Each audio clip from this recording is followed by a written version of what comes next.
Hello guys, welcome back to our channel. இன்றைக்கி நம்ம வீடியோவில் என்ன பார்க்க போகிறோம்னு பார்த்தீங்கன்னா, எங்கள் அம்மா வந்துட்டு கருவாட்டு சட்னி செய்ய போகிறாங்க. நிறைய பேர் கேள்விப்பட்டிருப்பீங்க, நிறைய பேர் கேள்விப்பட்டிருக்க மாட்டீங்க. ஸோ அவங்களுக்கான ஒரு வீடியோ தான் எங்கள் அம்மா செய்ய போகிறாங்க. நான் வீடியோ எடுக்க போகிறாங்க, அங்கே பார்க்கலாம்.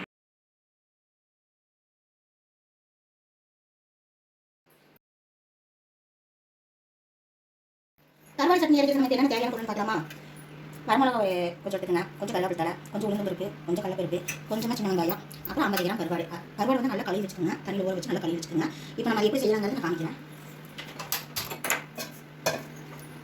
இப்போ தாளிக்கிறதுக்கு தேவையான அளவு மட்டும் எண்ணெய் ஊற்றிக்கிறதுல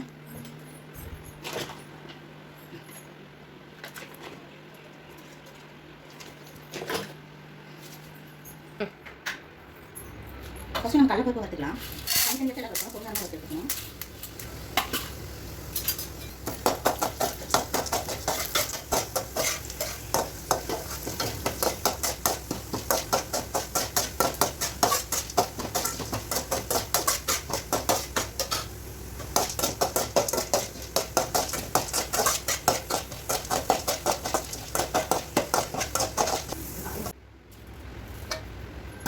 அடுத்து உளுந்து போட்டுக்கலாம், உளுந்த பருப்பு போட்டுக்கலாம். இதையும் நல்லா கொஞ்சமாக வச்சுக்கலாம். வரமிளகா போட்டுக்கலாம், அப்படியே தண்ணி வச்சுக்கலாம். கொஞ்சமாக சின்ன வெங்காயம் மறுபடியும் எண்ணெய் ஊற்றிக்கலாம். கொஞ்சமாக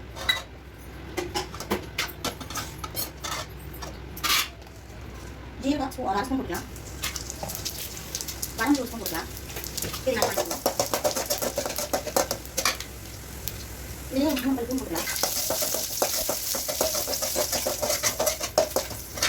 சின்ன வெங்காயம் வச்சுருக்க அடிச்சு போட்டு இதில் வாங்கிக்கலாம்.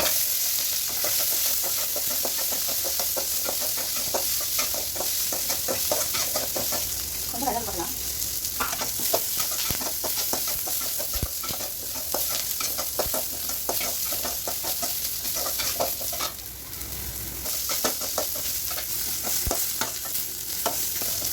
நல்லா வதக்கிட்டு மறுபடியும் கொஞ்சமாக எண்ணெய் ஊற்றிக்கலாம். இப்போ நம்ம கழிச்சு கருவாடு ஆகிட்டு நல்லா வறுக்கலாம். நல்லா வறுக்கணும், அதாவது வந்து நல்லா கை பண்ணிக்கணும். இல்லை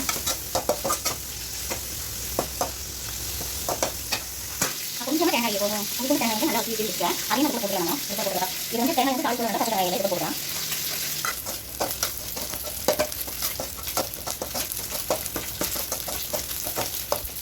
இது நல்லா பார்த்து நல்லா கையிடுச்சு. எடுத்துட்டு இதுக்கு உடைய போட்டுக்கலாம் சார். இப்போ இது கொஞ்சம் நல்லா ஆறட்டும், நல்லா ஆறட்டும். நான் கருவாடு சட்னி வந்து நான் தாளிப்பு ரெடி பண்ணிடலாம். நான் இது நல்லெண்ணெய் தான்.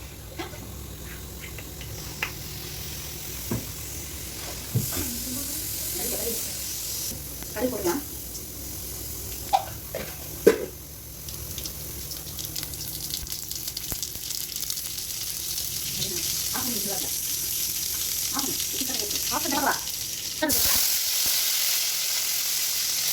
அரைச்சிக்கலாங்க. இதெல்லாம் நல்லா ஒட்டுக்கா போட்டு எல்லாம் அரைச்சிடலாம்.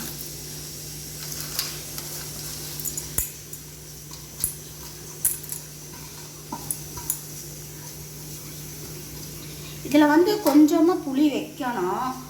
நான் அப்படியே புளி போடுறதுக்கு மறந்துட்டேன். இங்கே வேறு இந்த அளவுக்கு போட்டிங்கன்னா போகுது புளி. இப்போ நம்ம இதை அரைச்சி எடுத்துடலாம். இதுக்கு தேவையான உப்பு கொஞ்சம் போட்டுக்கலாம். அரைச்சாச்சு. இந்த சட்னி எடுத்து வேறு ஒரு பாத்திரத்தில் போட்டுக்கலாம். இந்த தாளிப்பு எடுத்து நம்ம கொட்டிட்டு இருக்கோம். இந்த சட்னியில் தாளிச்சு ஏற்கனவே வச்சுருக்கோம். அதை வச்சு நம்ம இதில் கொட்டிக்கலாம். நல்ல நிலவை தாளிச்சிடலாம்.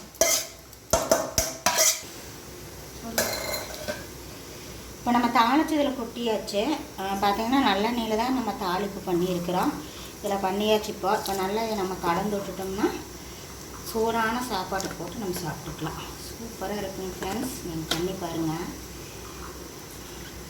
கருவாடு சாப்பிடாத குழந்தைங்க கூட இந்த மாதிரி பண்ணி கொடுத்தீங்கன்னா கருவாட்டு வாசமே கொஞ்சம் கூட இதில் தெரியாது.